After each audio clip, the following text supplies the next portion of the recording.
Salut tout le monde, alors je vais vous montrer aujourd'hui comment je rafraîchis mon wash and go. Donc tout d'abord je prends un spray d'eau, je rajoute un petit peu d'huile d'olive ou de l'huile de coco ou de l'huile de jojoba, c'est vraiment au choix, des fois même un mélange de toutes les huiles.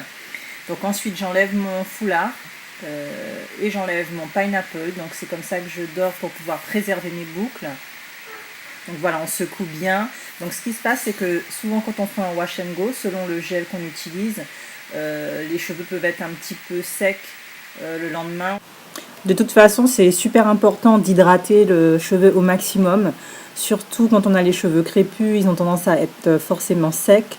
Donc surtout pour moi qui utilise pas mal de gel, c'est vraiment important que j'hydrate mes cheveux tous les jours si possible.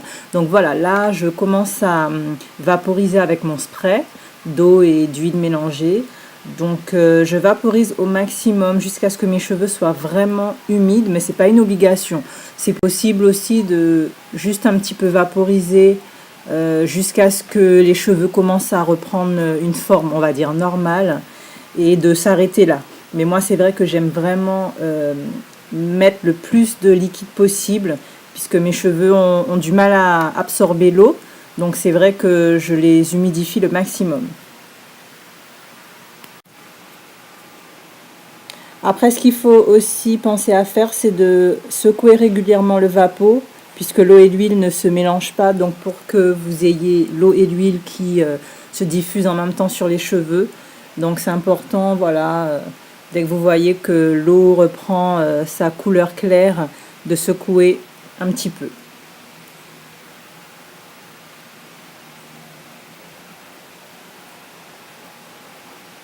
Et voilà, je continue à vaporiser un max jusqu'à ce que je sente vraiment que mes cheveux soient humides. Ensuite, voilà, je prends un t-shirt puisque j'utilise pas de serviette pour mes cheveux, pour éviter les frisottis. Donc je prends un t-shirt et j'éponge légèrement l'excès d'eau, donc quand l'eau est en train de couler. Et là, je vais mettre le t-shirt en forme de turban autour de la tête. Et je vais rester comme ça dépend le temps disponible. Ça peut être 15 minutes, 20 minutes, peu importe, dès que je sens que mes cheveux commencent à être un petit peu moins humides. Et voilà, après c'est terminé. Donc ils sont encore un petit peu mouillés évidemment, ils doivent être à, je dirais, 70% secs pour l'instant. Et après je vais les laisser sécher à l'air libre, ou si vraiment l'humidité me dérange, je vais utiliser mon sèche-cheveux avec le diffuseur, mais j'essaye le plus possible de laisser sécher à l'air libre. C'est plus sûr pour les cheveux. Donc voilà, j'essaye de pas trop toucher, de laisser vraiment sécher sans trop passer les doigts. C'est pas évident, mais c'est vraiment important pour éviter les frisottis. Et voilà, je vous ai montré ma technique pour revitaliser mon wash and go. Donc j'espère que ça vous a plu, et si vous avez des questions, n'hésitez pas.